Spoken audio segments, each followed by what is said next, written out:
Welcome to Story Time with Miss LaPerry. Today's story is A Charlie Brown Thanksgiving, written by Charles M. Schultz. It's Thanksgiving, and Charlie Brown's friend Lucy can't wait to celebrate. "Charlie Brown, I'll hold this football and you kick it," Lucy says. "You can't fool me," says Charlie Brown. "I'll come running up and you'll pull the football away like you always do." "But one of the best traditions is the Thanksgiving football game," says Lucy. "And the most important part is the kickoff." Charlie Brown thinks Lucy will let him kick the football if it's a holiday tradition. He runs toward the ball, but she pulls it away again. Whoomp.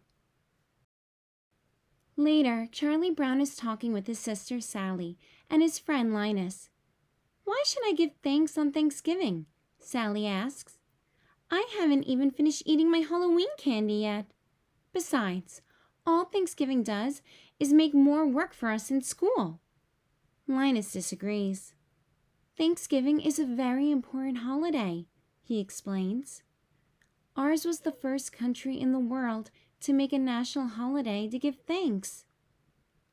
Sally sighs and stares lovingly at Linus. "Isn't he the cutest thing?" Linus just rolls his eyes. "What are you going to do on Thanksgiving, Charlie Brown?" "Sally and I are going over to our grandmother's house for dinner," Charlie Brown says.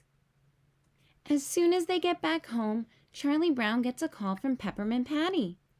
"My dad said I could join you for Thanksgiving," she says. "I don't mind inviting myself over, since I know you kind of like me, Chuck." Charlie Brown tries to explain that he is going to his grandmother's house for dinner, but Peppermint Patty keeps talking over him. "By the way, I told Marcy and Franklin about the big turkey dinner you're having, so you can count on 3 for dinner." Peppermint Patty has invited herself, Marcy, and Franklin over for Thanksgiving dinner, and I'm not even going to be home. Charlie Brown groans to Linus. Linus has an idea. "You can have 2 dinners.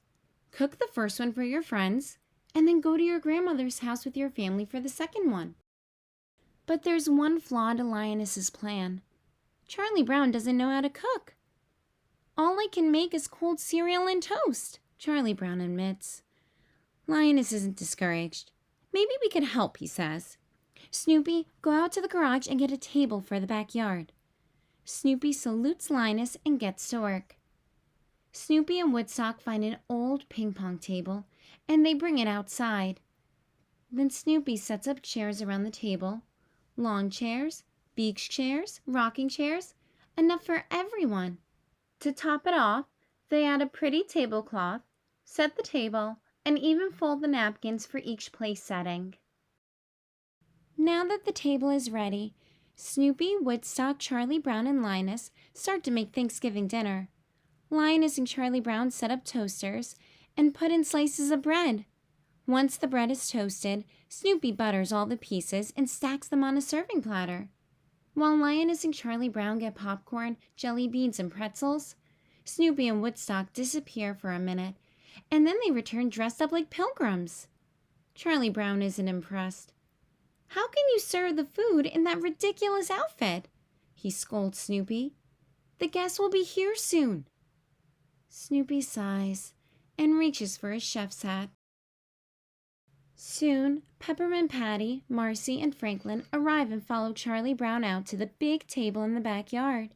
It's time for dinner.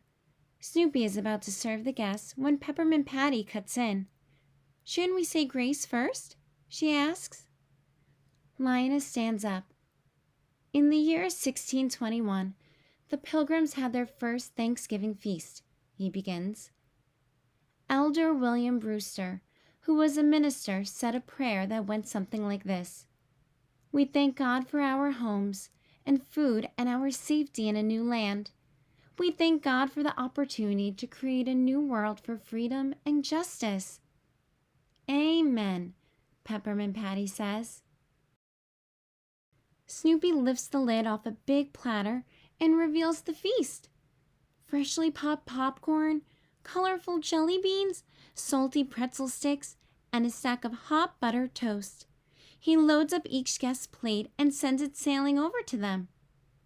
Peppermint Patty frowns. What kind of Thanksgiving dinner is this? Where's the turkey, cranberry sauce, and pumpkin pie, Chuck? She asks Charlie Brown. Don't you know anything about Thanksgiving dinners? What blockhead made all this?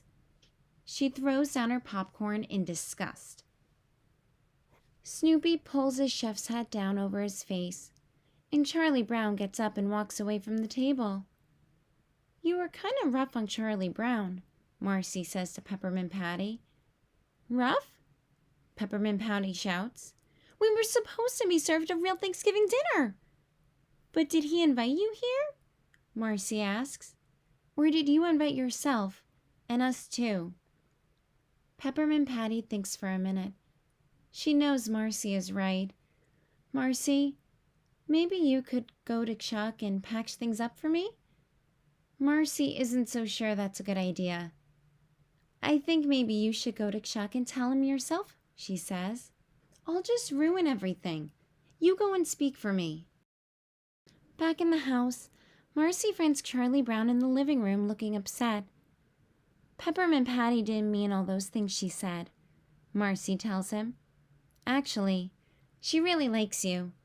I'm just sorry I ruined everyone's Thanksgiving, he moans. But Marcy knows Charlie Brown is missing the point. Thanksgiving isn't just about eating, she says. We should be thankful for being together. That's what Thanksgiving is all about. Peppermint Patty sneaks up behind the two of them. Apologies accepted? She asks, offering to shake hands with Charlie Brown. Charlie Brown smiles and shakes her hand. Just then the clock chimes. Good grief, Charlie Brown cries. It's 4 o'clock. He and Sally are supposed to be at their grandmother's house in half an hour. Charlie Brown picks up the phone and dials his grandmother's number. Charlie Brown starts to tell his grandmother that they'll be late for dinner because their friends haven't eaten yet, but after a minute, he breaks into a huge grin.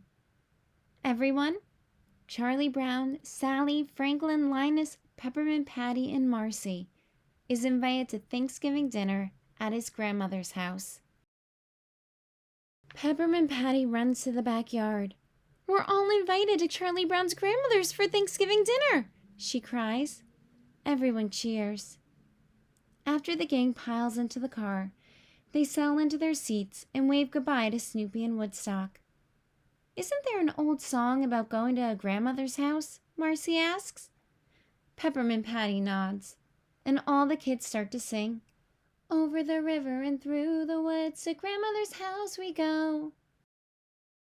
Back at Snoopy's doghouse, Snoopy and Woodstock put the finishing touches on their own Thanksgiving dinner, with pumpkin pie for dessert.